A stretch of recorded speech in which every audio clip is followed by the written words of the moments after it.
Hey dude, it's been so long. We're back!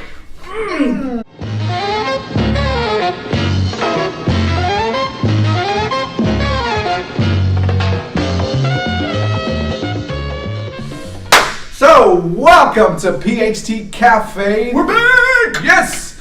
I'm EDWIN PEREZ, real estate broker. This is my brother Danny. We are realtors in the Orlando, Florida area. And guess what? We are located and coming to you straight from downtown Orlando.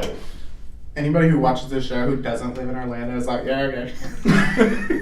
Cool, but if you live in Orlando, you know that downtown is like 4 square blocks, and guess what? Our office is in One of those 4. Block 3. Woo! Right there on Washington and Orange Avenue. Yep. Come see us, hit us up.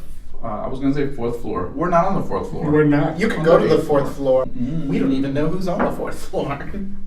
Actually, I was in the elevator today with a dude who's going to the 20th floor. And I don't know what's up there, but it seems fancy, and his tie was dashing. Really? He called me sir, and I was like, I just work for a little real estate brokerage. Ain't no big deal. We're in the same building, though, so whatever. We just moved into our office downtown very recently. Yes. This is actually the only decoration that we have. So Yep. that's it. Maybe. Maybe you don't know. You don't know what's on that wall. You don't know what's on that wall. The wall behind the camera, whew, tons of stuff. It's so nice. It's all kinds of trinkets things. and. There's a chair. I killed a buffalo and I mounted its head up there. I didn't even get it taxidermied. There's just a rotting buffalo head up there. Okay, so what is today's topic, PEREZ? Well, today we're going to talk about the difference between buying a condo, since we're downtown. The difference between buying a condo and a single family home, and a townhome for that matter. Because buying a condo, it's a whole different ballgame. Cool. Yep. Rock and roll. So the reason we chose this topic is because I, being a city boy at heart, would like to live closer to downtown, if not in downtown. So when I buy, cool. I'm looking to buy a condo. Actually, when I first moved down here, I was like, I really want a big yard, and I want this and I want that. One day, I went and helped him install his grass in his front yard. So we should have recorded that. We should have. I would've So first off, he's getting letters because his grass died, as if it's his fault. He didn't kill the grass. I didn't kill my grass. Something happened to it, and it just all died. But he lives in a nice neighborhood, so they're like, your grass is the ugliest. Please fix it. So then he had to go and buy grass. I didn't even know you could do that. We went and we bought grass. Pallet. It's squares of a pallet of squares of grass, which is so stupid. Everybody's watching yeah, we know what that is. Yeah, everybody's like, yeah, we've all had grass. Okay, no, entire adulthood in New York. No grass in New York. Yeah, we had 4 blades of grass to share amongst 8 million people. Where I lived, Where I lived in Brooklyn, there was 0 grass. We had trees though. Every other house, there was a tree that was growing. Somehow growing out of it. Trees survived 100% on hipster dog pee. Just hipsters walking by with their 15 dogs, and the dog's peeing. The tree's like, life, sustenance. So yeah, and then we had to rip all the dead grass out of his lawn and then place new grass. New French And at that moment, I texted Jessica and I was like, no, man, no. I can't. I'd never care. I'd never care. It's grass. Who gives a So, condo downtown is my desire now. I mean, I change my mind all the time about everything. So, who knows? Yeah. Tomorrow I might trip on concrete and be like, nope, we're living in the sky. We need a houseboat. We don't have a lot of condos in Orlando as a whole. Most of our condos are, in the downtown area.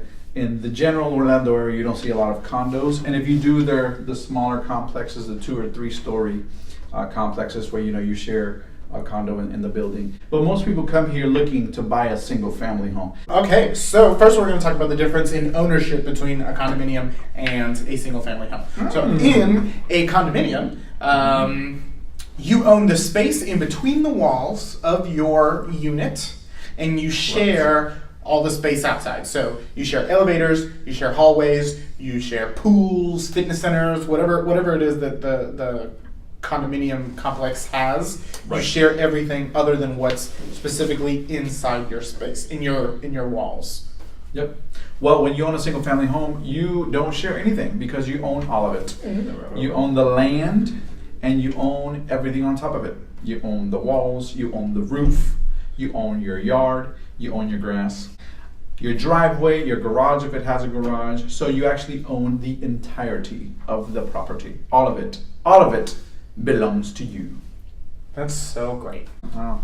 Okay, so now that you know the difference between the ownerships of the two types, we're going to go into some advantages and disadvantages. We're going to go back and forth and kind of battle each other on what is good and what is bad about the other's property type. So I am going to start with an advantage to having a condominium is that you don't have to do any maintenance other than what's inside your house. If you guys have a pool, you don't have to clean the pool. You don't have to do anything with the pool. There's somebody to do that. If there's a cool grilling area, like the place that I want to live, you don't have to do any of that. Somebody cleans it. Somebody takes care of it. Obviously, you don't want to just run around throwing trash on the floor because that's stupid. But you don't have to do any of the maintenance, which is sick. That's true. But if you own a single family home, you don't have those high condo fees. So you're saving hundreds and hundreds of dollars every single month. And that money, you can put it aside for a rainy day. If you need to maintain your pool, you have some money to do so. If you need to paint the exterior of the property, you have some money to do so. If you have to replace your roof, you have some money to do so because you're saving hundreds, thousands a year on not having to pay the condo fee. I want to address something. So the other day we were at an open house, right?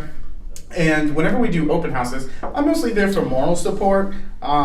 He does the selling, obviously, because that's what he does. And we were there, and these customers came in, and they were talking to us, and the husband, who wasn't really that interested, started talking to me. Super cool guy, works for the State Department, told me crazy stories about Africa, while the wife was with him being sold, not on that property, but on another one, that doesn't matter.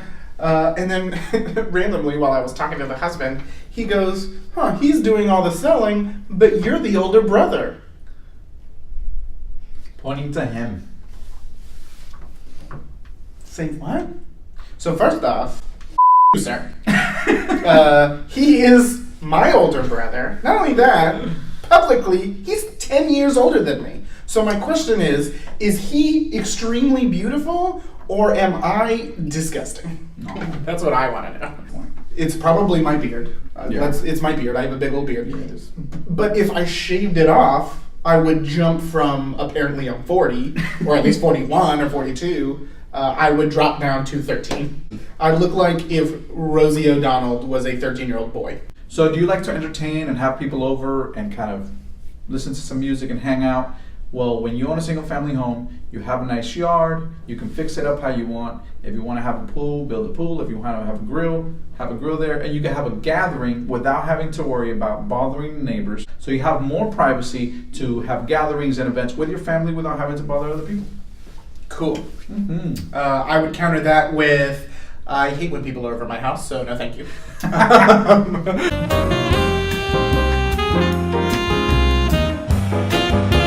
I want to shake my hand, sir. Congratulations. Thank you very much. I'm saying congratulations because this man has officially brought a person into adulthood. I knew you were going to say that. Give me a hug. Give me a hug. Happy birthday to her and happy birthday to you. No. It's his daughter's 18th birthday No, today. it's not. When she was born, I was 12. She wasn't. Mm-hmm. He's about to cry. Anyways, yeah, shout out to my daughter Melody, his niece. We're brothers. They know how brothers work. And happy birthday. I love you, my princess.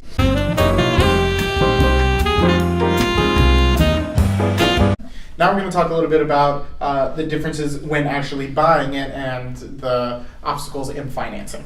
So when it comes to a condo, financing it is a little more difficult. A lot of banks won't even finance a condo, and when they do, you have to put a huge down payment. We're talking 20 to 25% at least down, and obviously that could be a hefty chunk of change. You're buying a $200,000 house or a $200,000 condo, you got to drop $50K down right then and there at signing. So that's definitely something to think about. So a lot of people do opt for purchasing a single family home where you can get an FHA loan, putting a small down payment, or even a conventional loan, putting a small down payment, and you don't have to come up with 20-25%. And the reason they do that is because they see it as a higher risk. Mm-hmm. The lenders see purchasing a condo compared to purchasing a townhome or a single-family home as a higher-risk loan. So obviously they require more from the borrower. And again, disclaimer, we are not lenders or mortgage brokers or a bank. But if you need information on lending or mortgages, we'll definitely connect you with someone that we work with that we highly recommend. Now, when it comes to investment, it's a little different. So when it comes to investment, all the things that he said were benefits, it's actually also a benefit to an investor because the low maintenance, investors love that. They love the fact that they're not going to have spend a ton of money every month or every other month or every few months on maintaining the property that they purchase for investment. So when you spend money to purchase a condo and you put a tenant in a condo, you don't have to worry about getting calls all the time as far as getting repairs because obviously there's no roof to take care of, there's no exterior AC unit to take care of, there's no maintenance on the exterior of the property to take care of because again, the condo association takes care of it. So if you're an investor that's looking for an investment with low maintenance, the condo might be a way to go. It's definitely a way to go. With the financing, if you're an investor, you're probably going to have to put a big down payment anyways, so then you'll probably get qualified to purchase that condo. So at the end of the day, it all comes down to taste. If you're looking for that low maintenance lifestyle, condo is the way to go. Obviously, if you're a family and you have kids and you have pets also, if you want them to have space to run around, then obviously a single family home might be the best choice. And regardless of taste, listen, if you're thinking about purchasing a property or you have a property, you're thinking about selling it, or you know someone that's looking to buy or sell a home, please count on us, PEREZ Home Team. We are here to help you. The Realtor Brothers are ready. Bring us business. We are ready for you. Guys, don't forget to snip our snaps, like us on Facebook, follow us on Twitter and Instagram, subscribe to our YouTube channel and our podcast. As always, visit PerezHomeTeam.com. And we'll see you guys next week. Oh, what are we doing next guys, week? tune in for next week's episode where we introduce our new agent, Miss Sandra Jimenez, who we just hired, and we're super excited about it. You guys are going to love her, hopefully. If not, then I guess we'll fire her, right? Yeah.